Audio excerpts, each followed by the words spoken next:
Bienvenido a Mil libros y una bibliotecaria. Hoy vamos a hablar de fuego, pero no del fuego que calienta ni del que acompaña una noche de invierno con una taza de té. No, hoy hablamos del fuego que destruye, el fuego que devora palabras, que arrasa con ideas, que convierte bibliotecas en cenizas. Ese fuego es el corazón de Fahrenheit 451, la novela más famosa de Ray Bradbury. Y aquí viene la primera curiosidad. El título 451 Fahrenheit es la temperatura a la que supuestamente arde el papel. ¿No te parece fascinante que un número se convierta en símbolo de censura, de prohibición, de miedo a las palabras? Pero antes de entrar en las llamas de esta historia, quiero que conozcas al hombre que la escribió, porque entender a Bradbury es entender por qué este libro sigue siendo tan poderoso. Ray Douglas Bradbury nació en 1920 en un pequeño pueblo llamado Waukegan, Illinois. Su familia era humilde. No había dinero para lujos y mucho menos para universidades prestigiosas, pero Bradbury encontró un refugio, la biblioteca pública. Él mismo lo dijo más tarde. No fui a la universidad, fui a la biblioteca 3 veces por semana durante 10 años. Imagina un niño de 12 años con los bolsillos vacíos pero la cabeza llena de sueños, pasando horas y horas entre estanterías, leyendo a Julio Verne, H. G. Wells, Edgar Allan Poe. La biblioteca fue su escuela, su hogar espiritual, su laboratorio de imaginación. Como bibliotecaria, te confieso que esta parte de su vida me emociona, porque demuestra que los libros no discriminan, están ahí, esperando a que cualquiera los busque. De joven, Bradbury ya era un soñador compulsivo. Se pasaba horas escribiendo cuentos cortos, primero en cuadernos, luego en máquinas de escribir que alquilaba en las bibliotecas. No tenía dinero para pagar una carrera, pero sí tenía una promesa consigo mismo. Escribiré todos los días de mi vida. Y lo cumplió. Se levantaba, desayunaba y escribía, sin excusas. En los años 40 empezó a publicar relatos en revistas baratas, estas publicaciones de ciencia ficción que vendían en kioscos. Su estilo era diferente. No escribía sobre extraterrestres fríos o naves espaciales brillantes, sino sobre personas comunes enfrentadas a miedos profundos. La idea de Fahrenheit 451 nació en dos lugares a la vez: en las noticias, con la censura y las persecuciones de la época, y en su experiencia personal. Un día, en un parque, un policía lo detuvo por el simple hecho de pasear de noche con un amigo. Le preguntó por qué no estaba en casa viendo televisión como todo el mundo decente. Ese fue un choque brutal. Bradbury se dio cuenta de que la sociedad empezaba a mirar con sospecha a quien pensara distinto, a quien prefiriera la conversación o el silencio antes que la pantalla. En 1950 escribió un cuento corto llamado The Fireman, y 2 años más tarde, en 1953, lo expandió a lo que sería Fahrenheit 451. ¿Sabes dónde lo escribió? En el sótano de la biblioteca de la Universidad de California en Los Ángeles. Allí alquilaba una máquina de escribir a 10 centavos la media hora. Cada día bajaba con un puñado de monedas y tecleaba furiosamente rodeado de estanterías. En apenas 9 días había terminado el primer borrador de la novela. 9 días. Y lo hizo literalmente en una biblioteca. ¿No es hermoso que un libro que defiende la lectura y la imaginación haya nacido palabra por palabra dentro de una biblioteca? Bradbury siguió escribiendo hasta el final de su vida. Publicó más de 30 libros, cientos de cuentos, guiones para cine y televisión. Nunca tuvo carné de conducir porque decía que le gustaba caminar para observar a la gente, y dejó frases memorables como esta: no tenemos que quemar libros para destruir una cultura, solo tenemos que conseguir que la gente deje de leerlos. Murió en 2012 a los 91 años. Para entonces ya había visto el mundo transformarse con pantallas gigantes, auriculares permanentes y una sociedad cada vez más distraída. Tal vez por eso Fahrenheit 451 sigue pareciendo tan actual. Ahora que conoces a Bradbury, quiero que pienses en esto. Un niño que no pudo pagar una universidad, que aprendió en una biblioteca pública, terminó escribiendo uno de los libros más importantes del siglo XX, y ese libro es un recordatorio de que la verdadera educación no siempre está en las aulas, a veces está en las páginas que decidimos abrir. Bien, ahora que hemos puesto el fuego en marcha, en la próxima parte vamos a viajar al contexto histórico de los años 50. Una época de miedo, de censura y de televisión invadiendo cada salón. El terreno perfecto para que naciera una historia donde leer se convierte en el acto más rebelde de todos. Para entender Fahrenheit 451 hay que viajar a los años 50, una década marcada por el miedo. Era la Guerra Fría. Estados Unidos y la Unión Soviética vivían en una tensión constante, con la amenaza nuclear sobrevolando cada noticiario. En ese clima de paranoia surgió el macartismo, una caza de brujas contra artistas, escritores, periodistas e intelectuales sospechosos de tener simpatías comunistas. Se elaboraban listas negras. Personas perdían su trabajo solo por haber asistido a una reunión equivocada o por escribir un artículo incómodo. La censura no siempre se hacía quemando libros en plazas públicas, sino silenciando voces poco a poco, hasta que el miedo se instalaba en cada casa. Bradbury, como buen observador, entendió lo que estaba ocurriendo y lo tradujo en ficción. En su novela, los bomberos ya no apagan fuegos, los provocan. Quemar libros es un símbolo de esa censura sistemática, de esa sospecha de que pensar diferente es peligroso. Pero hay otro elemento fundamental. En los años 50, la televisión empezaba a invadir todos los hogares norteamericanos. La familia se reunía alrededor de la pantalla, ya no para conversar o leer, sino para consumir programas que distraían del día a día. Bradbury veía con preocupación cómo la televisión desplazaba la curiosidad, el debate, el silencio reflexivo. Lo que temía no era solo la censura estatal, sino la autocensura voluntaria, esa tendencia nuestra a preferir el entretenimiento fácil a la incomodidad del conocimiento. Y dime si no te parece similar a nuestra época, redes sociales que nos mantienen enganchados durante horas, titulares que gritan más que informan, notificaciones que interrumpen cualquier intento de concentración. No necesitamos que alguien nos quite los libros. Muchas veces somos nosotros quienes los dejamos a un lado porque una pantalla nos resulta mucho más cómoda. Ahora, déjame ponerte el sombrero de bibliotecaria. Cada vez que un lector se acerca al mostrador y me pide Fahrenheit 451, me pasa algo curioso. Siento como un pequeño estremecimiento. No es como cuando alguien pide una novela romántica o un thriller de moda. Fahrenheit 451 es otra cosa. Una declaración de intenciones. Es alguien diciendo sin palabras, quiero entender qué pasa cuando dejamos que otros piensen por nosotros. Cuando recomiendo este libro, siempre les hago una advertencia. Prepárate para que después de leerlo no mires tu móvil, tu televisor o tus redes sociales de la misma manera. Porque Bradbury no solo escribió sobre censura externa, escribió sobre la indiferencia interna, sobre cómo el silencio, la apatía y la distracción pueden ser más peligrosos que el fuego. Lo recomendaría a educadores que buscan abrir los ojos a sus alumnos. Lo recomendaría a jóvenes inconformistas que sienten que la sociedad los anestesia. Lo recomendaría a cualquier lector que alguna vez haya tenido la sensación de que estamos demasiado distraídos para ver lo esencial. Se lo recomendaría a una persona que lo haya leído hace 20 años, el que lo lea de nuevo otra vez. Porque este libro no da respuestas fáciles, lo que hace es incomodar, y esa incomodidad es el inicio de la reflexión. ¿Por qué no lo recomendaría? Pues si alguien busca un libro ligero para desconectar, quizás se vaya a llevar un chasco. Aunque sea pequeño, es matón. Si alguien cree que la literatura debe ser solo entretenimiento, este libro puede parecerle demasiado duro. A veces lo digo así, si quieres un abrazo, este libro no te lo va a dar. Lo que sí va a darte es un espejo, y a veces el espejo no devuelve lo que esperas. Lo fascinante es que este libro, escrito en 1953, parece hablar de nuestro presente. Familias que comen juntas sin hablar, cada uno mirando una pantalla. Debates reducidos a titulares, memes o frases de 15 segundos. Una avalancha de información que, en lugar de hacernos más sabios, nos hace más incapaces de pensar con calma. Y aquí está la paradoja que Bradbury vio antes que nadie. No hace falta quemar libros para que mueran, basta con que nadie los lea. Como bibliotecaria, no hay nada que me dé más miedo que eso, ver libros perfectamente alineados en las estanterías esperando manos que nunca llegan. El fuego no siempre es rojo y brillante, a veces el fuego es la indiferencia. Y ahora imagina que eres bombero, pero en lugar de llevar agua para apagar incendios, tu tarea es encenderlos. Así comienza la historia de Guy Montag, un hombre que vive en una sociedad donde los libros son ilegales, donde leer es peligroso, donde pensar demasiado es un crimen.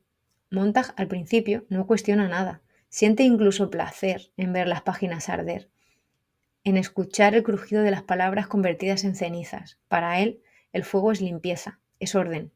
Pero entonces aparece alguien que rompe ese equilibrio.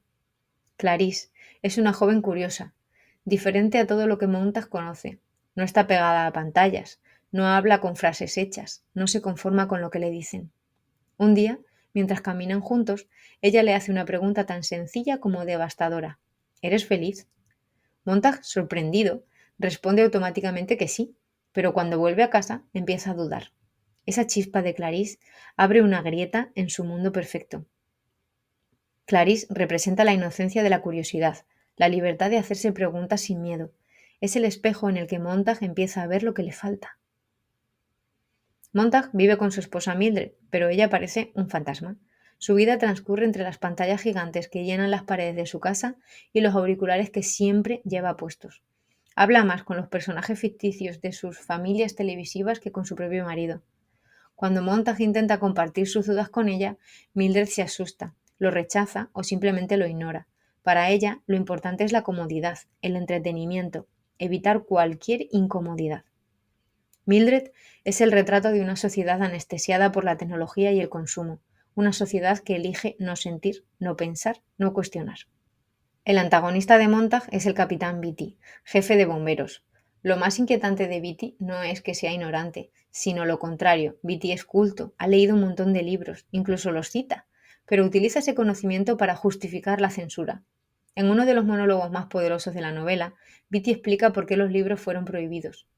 No fue un tirano que lo ordenó, dice, sino la propia sociedad. La gente quería entretenimiento rápido, quería evitar conflictos, quería evitar sentirse inferior a otros que sabían más.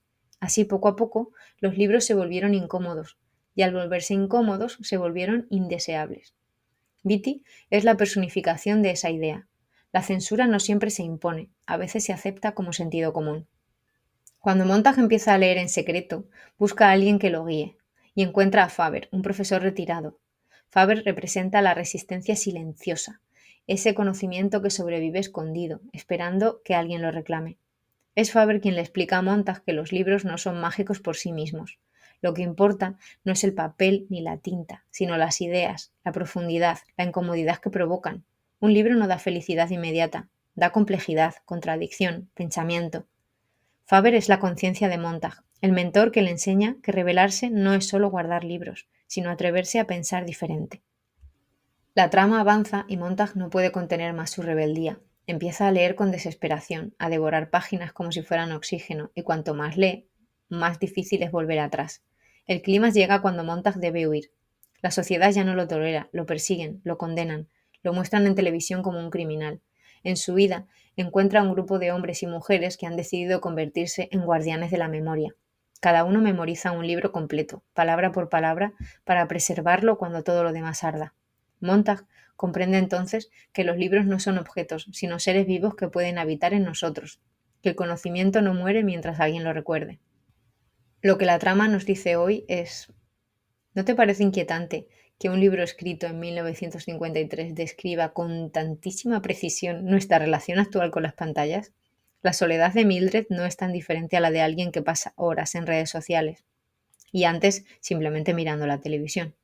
La justificación de Beatty suena parecida a la de quienes dicen, la gente ya no lee porque los libros son aburridos. Y el grupo de hombres libro se parece a los activistas que hoy preservan conocimiento en bases de datos libres, bibliotecas digitales o proyectos comunitarios.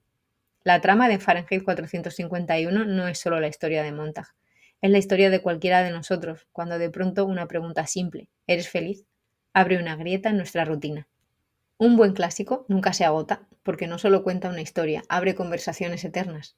Fahrenheit 451 está lleno de esas conversaciones. Y hoy quiero detenerme en sus grandes temas y en algunas frases que todavía suenan como si fueran escritas ayer mismo. Una de las frases más conocidas de la novela es: no hay nada mágico en los libros, la magia está en lo que dicen. Bradbury nos recuerda que un libro no es más que papel y tinta, pero lo que habita entre esas páginas, ideas, emociones, contradicciones, es lo que convierte ese libro en algo peligroso para cualquier sistema que busque obediencia. Me recuerda a cada persona que entra en la biblioteca buscando un manual, un poema, una novela, algo que les dé otra manera de ver el mundo. Ahí está la magia, no en el objeto, sino en el encuentro entre un lector y un texto. Hoy, en una época de pantallas y scroll infinito, la pregunta que nos lanza Bradbury sería: ¿estamos dejando morir esa magia al preferir lo inmediato sobre lo profundo? Bradbury escribió la novela en los años 50, cuando la televisión empezaba a dominar los hogares. Él temía que el exceso de entretenimiento acabara con la curiosidad. En el libro, Mildred y sus amigas viven conectadas a paredes parlantes y auriculares que nunca se apagan. Pasan más tiempo con personajes ficticios que con las personas reales de su alrededor. Hoy, ¿Qué diferencia hay con alguien que pasa 3 o 4 horas diarias en TikTok, YouTube, Instagram, saltando de un vídeo a otro sin tiempo para pensar en lo que siente? La novela parece casi profética. La distracción se convierte en la forma más sutil de control. No necesitas quemar libros si logras que la gente prefiera mirar una pantalla antes que abrirlos. No necesitamos ser quemados, solo distraídos. Y dime tú, ¿cuántas veces al día sientes que no puedes concentrarte porque el teléfono está vibrando? El capitán Beatty, el antagonista, explica que los libros fueron prohibidos no tanto por un gobierno autoritario, sino porque la gente misma lo pidió. La sociedad buscaba evitar la incomodidad, evitar discusiones, evitar sentirse ofendida. Así poco a poco los libros incómodos desaparecieron. Primero fueron los que molestaban a un grupo, luego los que incomodaban a otro, hasta que no quedó nada. Esa reflexión es profundamente actual. Hoy no quemamos libros, pero sí vemos cómo ciertos debates se reducen a consignas, cómo se cancela autores o se evita leer ideas peligrosas simplemente porque incomodan. La censura más peligrosa no es la que viene de arriba, es la que aceptamos nosotros mismos para sentirnos mejor, para encajar.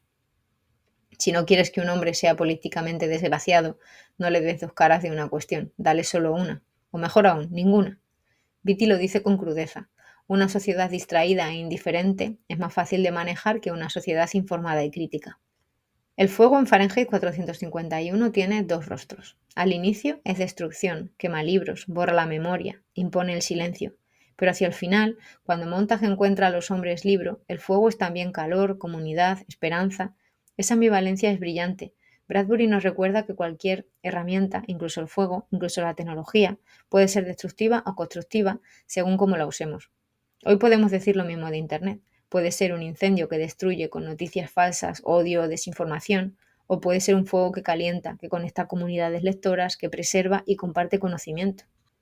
La pregunta que Clarice le hace a Montag, ¿eres feliz?, es, en el fondo, el verdadero fuego de la novela, porque lo que Bradbury defiende es la rebeldía de pensar, de hacerse preguntas. La lectura no es peligrosa por lo que enseña, sino porque abre grietas en esas certezas, y eso, en cualquier sistema que quiera obediencia, es la mayor amenaza. No hay respuesta fácil, solo preguntas difíciles. Leer es un acto de rebeldía porque te obliga a enfrentarte con tus propias contradicciones. Fahrenheit 451 no es solo un libro sobre censura, no te confundas. Es un libro sobre nosotros, sobre cómo elegimos vivir, sobre cómo decidimos ocupar nuestro tiempo, o sobre cómo defendernos, o no, de nuestra capacidad de pensar. Y la pregunta que te lanzo hoy sería esta. ¿Qué tanto espacio en tu vida le das a la incomodidad de leer frente a la comodidad de distraerte? En Fahrenheit 451, leer era el acto más peligroso de todos. Montag arriesga su vida por abrir un libro.